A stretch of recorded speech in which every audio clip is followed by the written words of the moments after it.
do for connecting the PLCs into our factory I/O. And right here what we have is what we call our factory I/O platform. So it's got an Allen Bradley 1100, it's got some power supply and network switch, and then it's got the Siemens 1200 PLC. Now again, we're going to be using the Siemens, but we can use factory I/O with either one of them. That's why we call it the factory I/O platform. And you know, the really good thing about it, the thing I like, is there's no cabling involved. All we have to do is hook up AC power, and then we hook up DC where we need it. So the Allen Bradley is DC, so we need that. Now, we don't, for what we're doing right now, we don't need the network switch. We can plug the computer cable right into the Ethernet port on either device. And so there's not a lot of wiring. All the signals come into factory I/O through the Ethernet cable. It works pretty handy. Okay, do a little adjustment here. And now we're going to go to the Siemens. We're going to open up the portal, and we're going to create a new project, I guess. Let's see, create a new one. And we're going to call this Factory I/O Demo. And the first thing that we do with all our projects when we have a brand new one is we're going to put in what type of PLC we have. And so we'll open up this project view, we'll add a new device, we'll go into the PLCs, the CPUs, and it's 1214 AC/DC, and again we have to pick the right one. I know that I've got the 4.0 version, so we'll go with that. Now the first thing that we have to do is to make it usable with the factory I/O. There's a couple of settings that we have to do. Now here is the picture of what our PLC looks like, and that's where we want to be. If we go into here and click on properties, we go in here and there's a couple things we need to set up. We need to, and these are all the parameters that we can set up. We need to go into this I/O address. This first one on, it's in the general section, then it's got input outputs, but we want to go into I/O addresses. And we need to change that from 0 to 10.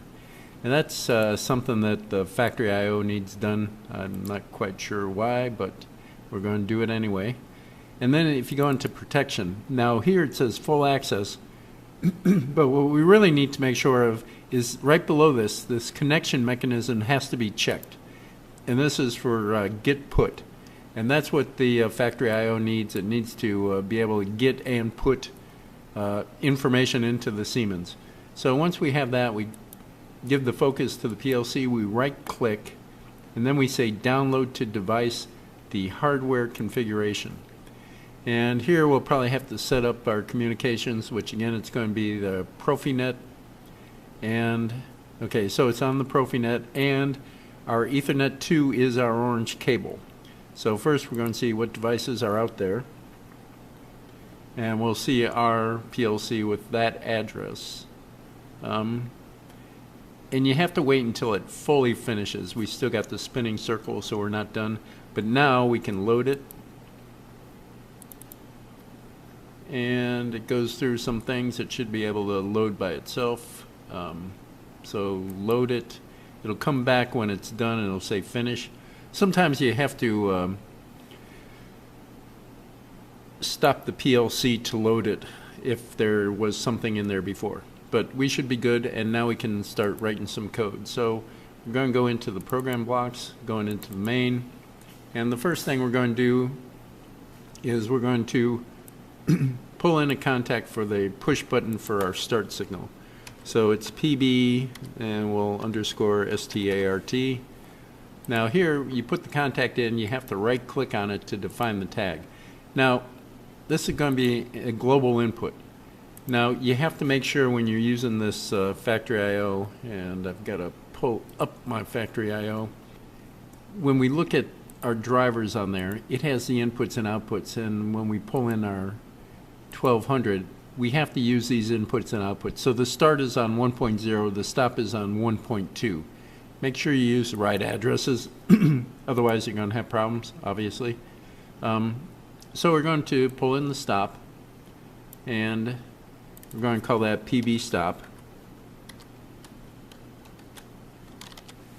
And we said that that was going to be address input, so it's global input, and that is going to be 1.2. And I selected output, I wanted input. So again, this is going to be 1.2. And it's Boolean, they're all Boolean, so we're good there. Now I'm going to put in a coil, and always put in a coil, I'm going to just call this start process. And, you know, a lot of people call it system run, you know, do whatever. But give something a name that, you know, tells you you have done your starting mechanism. So this is going to be a global memory. And again, it selects the first one available, and we're good with that. So what I'm going to do is I'm going to put in a little latch circuit, and I'm going to latch that around my start push button to keep it in. And now when you copy these, you can't do it like the Allen Bradley. You have to do Control-C, Control-V business when you're copying and pasting. And there we've got that latch in. Now for our network, we're going to take in that start signal, or the start process signal. So we're going to do copy and paste again.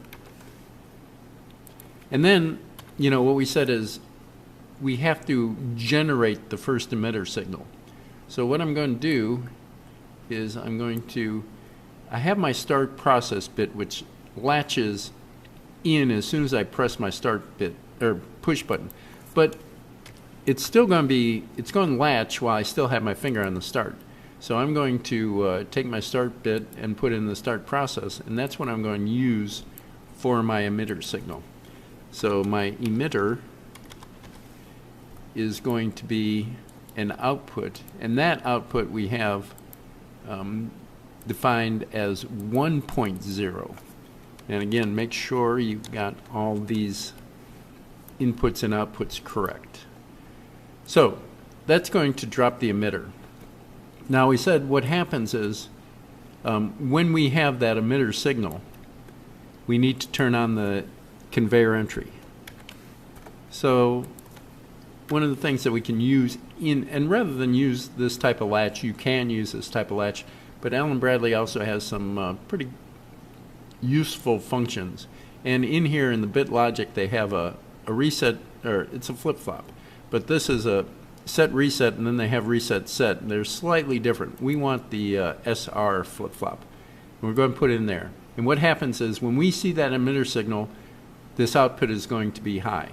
Now what we're going to do is we're going to call that output our conveyor entry. Conveyor. And that's going to be a global output. So we're going to define it as a global output. Now just to be sure, we're going to look at factory I/O, and that says it's 0, 0. So we're going to make that 0, 0, which it's looking for the first available, so that's good. Now, we said that that signal is going to be high until we get the loaded signal, or yeah, we get the loaded signal, which is this loaded signal, which is input 3. So I'm just going to call this loaded, and I'm going to give it input 0, 3. So this is global input, and it is 0, 3. Okay, so now that's all defined. And by the way, so this here, this is an output bit. We don't have to put an output coil out here. That's the output, and that's the, you know, this is the name, and that's where it's going to Q0. We don't need to do anything else. Now, the one last thing in our program is we also had to turn on that load conveyor, which is that short little section, and that has output Q1. But we're going to do it the same manner here. We're just going to change a couple definitions. So I'm going to do Control A. I'm going to come down here to a new network, Control V. And these networks are more or less, I think I did that wrong. So Control A, Control C, and now we'll try Control V, and hopefully it'll copy. So we're going to put that same thing in. Now instead of the emitter, it's going to unlatch on the loaded, but we're also going to change this signal to the load signal. So again, looking at our factory I/O, the load is on Q1, 01. So we'll say that right click to define the tag. It's a global output. And it is Q1, so we're good there. So the reset is still going to be the loaded, but what we have is, and what we said is, we're going to turn this signal on when the pallet sensor goes high. So that pallet sensor is going to be, we're going to define that same way. This is an input. And we'll go to our factory I/O, and the pallet sensor is on 02. So we're going to define that as 02. And that's all our program that we showed in the demo. So that's all the furthest that we're going to do for right now. And now we're just going to turn it on.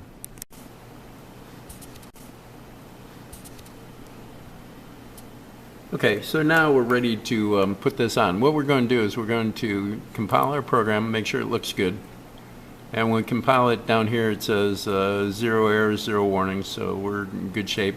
Now we'll go up here and download it. And again, it's probably going to ask us, where do we, okay, so this, these things with the blue and orange, it just means that there was another program in there. It's not the same as this one. So we're going to continue without synchronizing. Now here it says pink, so that means we have to do something. Whenever it's pink, you got to do something. So we'll go down here and we're going to stop all. Now we can load. And it'll come back and we might have to check off something, but it's basically going to say finish. So yeah, it says start all finish, and we're ready to go. So now we'll put focus on the CPU, we'll turn it online. Last thing we need to do here is we need to go up to this little arrow that's monitoring on off, and now we'll see the typical thing that we see in, with an Allen Bradley. So you can tell which gates are on, which gates are off. Now we can go into the factory I/O. Okay, so now we've got those cleared. Now we go back into our drivers section, and now we've got everything set up. And if we do connect, now this should connect, and when it does, we get the little green arrow, and all our outputs should be off at this point. So what we're going to do is we're just going to put it in run mode, and now when we hit this, it's going to start. That's going to drop a box down, and now, when we did this before, we were running it by forcing these things on. But from now on, what we're going to do is our PLC program is going to be running. So we're going to be running this code, and now it's going to be running from the PLC. So let's take a look when we hit this. So it comes down, it's going to go all the way down, and it's going to stop right here, which is where we stopped in our demo for just what the sorter does. And that is where you pick it up. So you got to figure out if it's a high box, we're going this way, to the left or to the top of the screen. If it's a low box, we're going this way. When it gets underneath here, you're going to automatically remove it. After it is removed fully, then you're going to drop another box in the emitter circuit. And that is what you're going to do for the first little project here. Good luck.